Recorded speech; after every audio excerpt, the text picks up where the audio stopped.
بسم اللہ الرحمن الرحیم۔ السلام علیکم ناظرین، welcome to face with S R J YouTube channel. دوستو، 19ویں صدی کے سب سے بڑے شاعر مرزا غالب 27 دسمبر 1797 کو ہندوستان کے شہر آگرہ میں پیدا ہوئے۔ ان کا اصل نام مرزا اسداللہ بیگ خان تھا۔ ان کے والد کا نام مرزا عبداللہ بیگ تھا۔ ناظرین، مرزا غالب نے اردو اور فارسی کی تعلیم اپنے گھر میں حاصل کی۔ جب ان کی عمر 5 سال تھی تو ان کے والد انتقال کر گئے۔ اس کے بعد ان کی پرورش ان کے چچا مرزا نصر اللہ بیگ خان نے کی۔ وہ بھی 1806 میں اس دار فانی سے کوچ کر گئے۔ چھوٹی عمر میں ہی مرزا غالب کو زندگی کی مشکلات نے آ گھیرا۔ دوستو، مرزا غالب نے 11 برس کی عمر سے شاعری کا آغاز کیا۔ 13 سال کی عمر میں ان کی شادی امراؤ بیگم سے ہو گئی۔ جلد ہی وہ اپنے بھائی مرزا یوسف کے ساتھ دلی منتقل ہو گئے۔ مرزا غالب کے 7 بچے ہوئے مگر کوئی بھی زندہ نہ بچ سکا۔ اپنے ایک خط میں مرزا غالب نے زندگی کی پہلی قید کے بعد شادی کو دوسری قید قرار دیا۔ زندگی کی مشکلات ان کی شاعری کا موضوع بھی تھا۔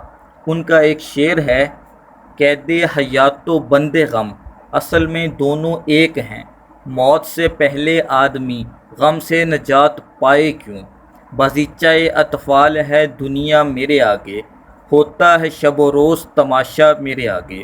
دوستو، کیا آپ جانتے ہیں کہ مرزا غالب کو ایک دفعہ جوا کھیلنے کی وجہ سے جیل میں بھی جانا پڑا؟ مرزا غالب نے اردو اور فارسی دونوں زبانوں میں شاعری کی۔ ان کی زیادہ تر شاعری فارسی میں ہے مگر ان کی وجہ شہرت ان کی اردو شاعری ٹھہری۔ غزل کی صنف کو انہوں نے اوج کمال تک پہنچایا۔ ان کی غزلیں عوام میں بے حد مقبول تھیں۔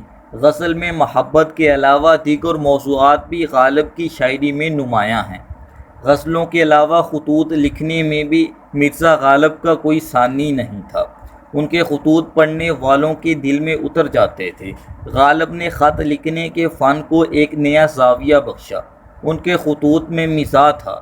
انہوں نے بہت سے دلچسپ خطوط تحریر کیے۔ ناظرین، غالب کا دور مغلیہ سلطنت کے زوال کا دور تھا، مگر غالب کا مقصد حیات مغلیہ دربار میں سب سے بڑا استاد بننے کا تھا، اور وہ بنے بھی۔ غالب مغلوں کی تاریخ بھی لکھتے رہے۔ وہ بہادر شاہ ظفر ثانی کے استاد اور مینٹور بھی تھے۔ انہیں سرکار کی طرف سے 400 روپے ماہانہ وظیفہ ملتا تھا۔ بہادر شاہ ظفر بہت کمزور ثابت ہوا اور 1857 کی جنگ آزادی کے بعد انگریز پوری طرح دلی پر قابض ہو گئے۔ 1857 کی جنگ آزادی کے بعد مرزا غالب کو گرفتار کر کے کرنل براؤن کے سامنے پیش کیا گیا۔ کرنل براؤن نے انہیں دیکھتے ہی پوچھا، کیا تم مسلمان ہو؟ تو مرزا غالب نے جواب دیا، آدھا مسلمان ہوں۔ کرنل براؤن نے پوچھا، اس کا کیا مطلب ہے؟ تو مرزا غالب نے کہا کہ جی، میں شراب پیتا ہوں مگر سور کا گوشت نہیں کھاتا۔ دوستو، مرزا غالب نے کچھ نعتیں بھی لکھیں۔ مرزا غالب نے 11,000 سے زیادہ فارسی نظمیں لکھیں اور 1700 سے زیادہ اردو نظمیں لکھیں۔ ذوق مرزا غالب کے برابر کے شاعر تھے اور دونوں شاعروں کے درمیان کبھی کبھی مقابلے کی نوبت بھی آ جاتی تھی۔ مشہور شاعر اور ادیب الطاف حسین حالی غالب کے شاگرد تھے۔ غالب میر تقی میر کی بہت تعریف کرتے تھے۔ بہت سے موسیقاروں نے ان کی غزلوں کو گایا ہے۔ مرزا غالب کی زندگی پر فلمیں بھی بن چکی ہیں۔ مرزا غالب کا پہلے تخلص اسد تھا، پھر انہوں نے مستقل طور پر غالب تخلص کو اپنا لیا۔ دوستو، 1857 میں مغلیہ سلطنت کے زوال کے بعد مرزا غالب کی زندگی قسم پرسی میں گزری۔ انہوں نے پیسے کمانے کے لیے کوئی کام نہیں کیا۔ ان کا گزارا ہمیشہ وظیفوں پر ہوتا تھا۔ 27 دسمبر 2017 کو ان کے 220ویں یوم پیدائش پر گوگل نے گوگل ڈوڈل کے ذریعے انہیں خراج تحسین پیش کیا۔ ناظرین، اردو ادب کا یہ بے مثال ادبی سرمایہ 15 فروری 1869 کو خالق حقیقی سے جا ملا۔ انہیں حضرت نظام الدین اولیاء رحمۃ اللہ علیہ کے مزار کے قریب دفن کیا گیا۔